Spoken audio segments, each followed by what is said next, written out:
Phoebe Dami-Asolo.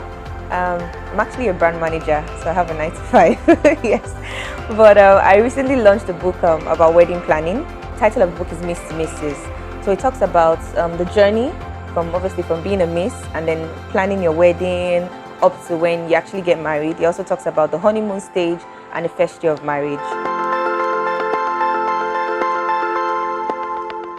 I'm not a wedding planner, but I run an outfit with my husband. It's called the Dapper Wedding Hub. So we manage wedding planners and other wedding vendors. So we put together wedding packages to make it more affordable for brides and grooms, basically. Wedding planning, it makes the whole process, supposed to make the process easier for brides and grooms, right? But what the company is trying to solve is the affordability. Because most people do not see the reason why they need to get wedding planners. So most people remove that from their planning, stage, basically. And then most people do not see why they need to spend to get a wedding planner. So in order to solve both things, in order to solve getting a wedding planner and then solve the affordability, we put together wedding packages that make the whole process a lot easier, basically. Okay, so Miss to Mrs., that's the title of the book, is, as it says, a guide to a stress-free wedding planning process for every bride and from a bride's point of view. This is the first kind of book that it is in Africa. And I found that out when I was writing the book, so I thought, okay, yeah, that's a good point. There are so many books from planners' point of view, there's so many books from professionals and all, but there's no book from a bride's point of view.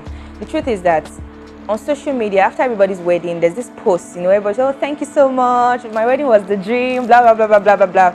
But nobody really tells you what they went through. Nobody wants to say, I don't know why, but I just thought, you know what, I'm just going to go out there and talk about my wedding experience. But it's not like it was horrible.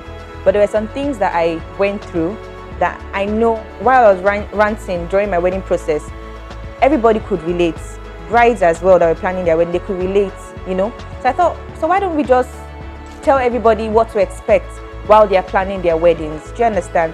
So different things from, picking your bridesmaid. When you have a best friend and you have a sister, who do you pick as your chief bridesmaid?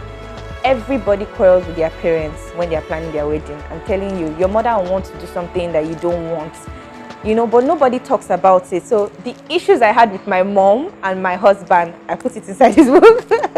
Well, obviously they gave me the permission, I put it inside this book. Different things, and then the most exciting thing for me as well is the chapter 11 of this book. It's called 50 Words from Real Brides. So I got 50 brides to talk about their experiences, one thing for every bride. So this book, I always say, is written by 51 people. So the 50 brides and myself. Different people wrote about their experiences. I can tell you one. She said that the night before her wedding, she and her husband went to the laundry place where they dry cleaned the guy's outfit for his traditional wedding. And they found out that they put, I think, tuxedo trouser for his agbada, and that was the night before the wedding. So her advice was, don't dry clean anything the night before, do everything on time.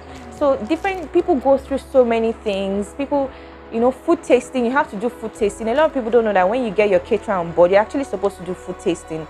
You're actually supposed to do food proportioning as well, because you say, okay, 500 people, but how should the 500 people be served? That's why when you go to weddings, there's some you just see like they put teaspoon of rice and 1 fork of moi moi, It's supposed to be this size, for everybody. When should the small chops be served? All those little things that people actually miss to make the wedding perfect are in this book, basically. And I don't just stop there. So I talk about the honeymoon as well, because for me, it was on my wedding night, during the after party, I realized that I didn't have anything for my Thanksgiving the next day. So that night, I got a friend to go and just, she knew somebody. They did one Iran Buba for me, and that's why I was to church the next day. So you need to, most people do their Thanksgiving the next day, you need to get that ready. You need to take that to the hotel with you. If you're doing your wedding in a hotel, you need to book rooms. You need to get rooms for free. Nobody in the hotel should tell you to pay for the room when you're doing a wedding in the hotel. Do you understand? So different things that brides should look out for when they're planning their wedding. And obviously the first year of marriage as well is supposed to be the hardest year. It wasn't the hardest year for me. I'm just married for, it wasn't hard for me and my husband, but different things that we also went through in the first year of marriage and how to just get through the first year of marriage. I've only been married for about 18, 19 months now. So I don't think I'm in the best position to give marriage advice. So after the wedding, a lot of people still talk to me about, their honeymoon, and then a lot of people start talking about the first year of marriage, and then the second year of marriage, and then they're ranting. I'm just like, I don't know. Let me not give you a bad advice. You understand? So I'm in partnership with a marriage counselor, Secret Place Wives. That's her page. So anybody that I know wants to start talking about marriage or relationship, I just forward the person's details to her basically, and she helps out. Yes. So I did my own wedding in 2016. I had a wedding planner and she was fantastic. Yeah. I just thought that not many people can afford, this wedding planner, even so many wedding planners out there. And then people actually need to have a wedding planner. There's a need for a wedding planner. You can't do everything by yourself as a bride. You can't do everything by yourself as a groom. You understand? Even with the parents as well, there's so many things to do. You definitely need a wedding planner. So I also did the wedding counseling platform basically when I finished my wedding. When I finished planning my wedding, I launched the wedding counseling platform where I heard a lot from brides. Oh, I actually want to get a planner, but I cannot afford to get this planner. I can't afford that planner. So I thought, why not? Why don't we just come together and do wedding packages? So what we do is we bring maybe a wedding planner, a caterer, maybe a stylist, and if you add the sum of all three together, it's ridiculous. It's like you're not paying anything basically. So that's what we do. Instead of packaging it as discounts, we just package everything as just different wedding packages basically. It's like a 3-in-1, 2-in-1. So if you go on our website to see more details about it. A wedding planner has to ease your stress. That's why the wedding planner is there.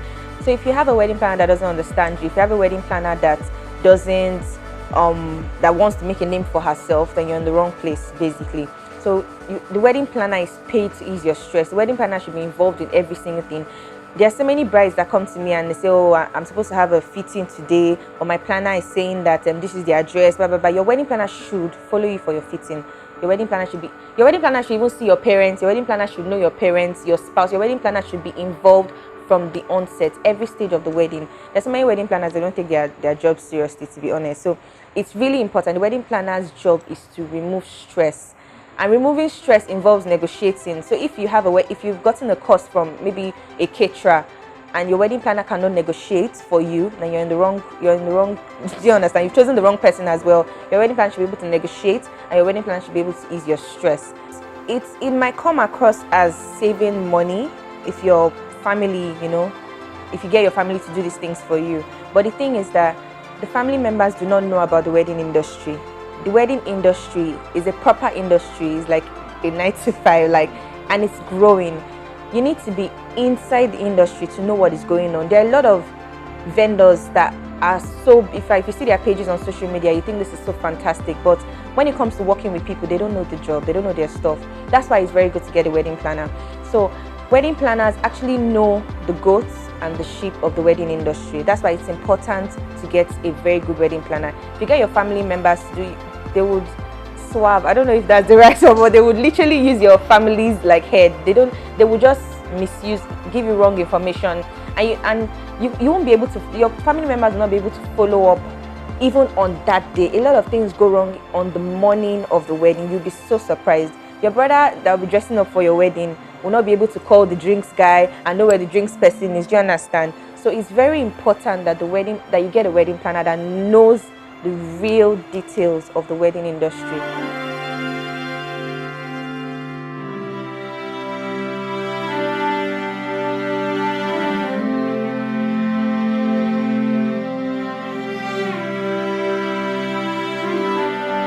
I think it's the culture, and I'm not going to play down the Nigerian culture. Nigerians, we like to celebrate, and even within Nigeria, there are different cultures that take things more personal, than other cultures. But I'm not going to call names, I think it's the culture, and there's nothing wrong. Nigerians, we like to celebrate big. That's why even first-year birthdays are huge.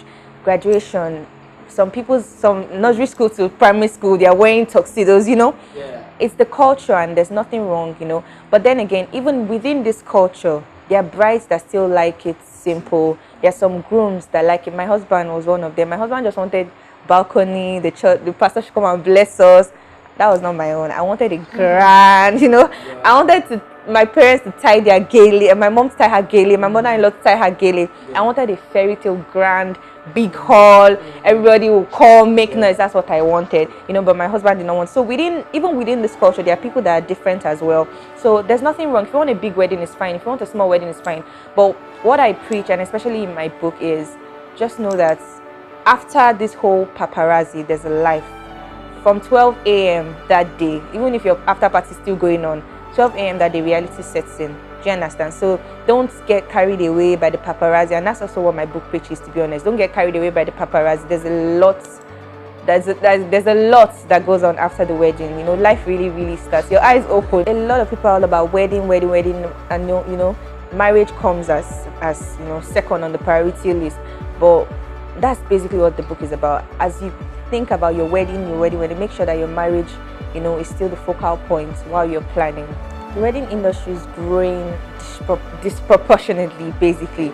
In next 5 years, I think we're going global. Nigeria is going global when it comes to weddings. We have people, even wedding planners and decorators, that come to Nigeria basically to do learnings and trainings for our people here. We have wedding planners like Sapphire Events, even that do trainings to also build even the economy as well in Nigeria. You'll be surprised how much we spend in the wedding industry in Nigeria that can grow Nigeria as a whole. Do you understand? So it's growing disproportionately. In the next 5 years, I don't know, we'll probably have companies that, we'll have buildings around Nigeria just for weddings. I already see that happening. I know I can't mention it, but people are already even doing wedding malls. People are already setting up offices. You'll be surprised. It's just weddings, but it's going big. We're going big.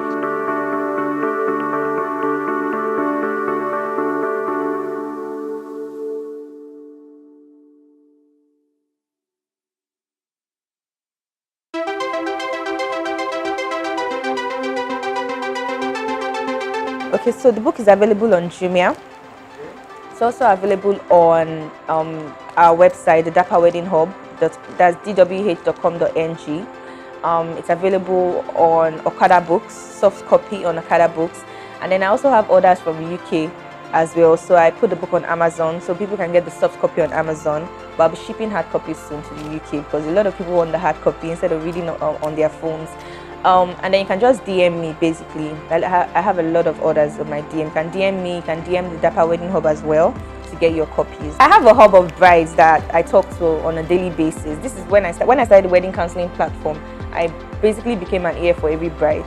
So my email address is here, my phone number is here. And DM me at Phoebe Dami-Asolo. That's my name on Instagram. Just send me a DM on Instagram and I'll respond. I always respond to messages, so I'll definitely respond to you.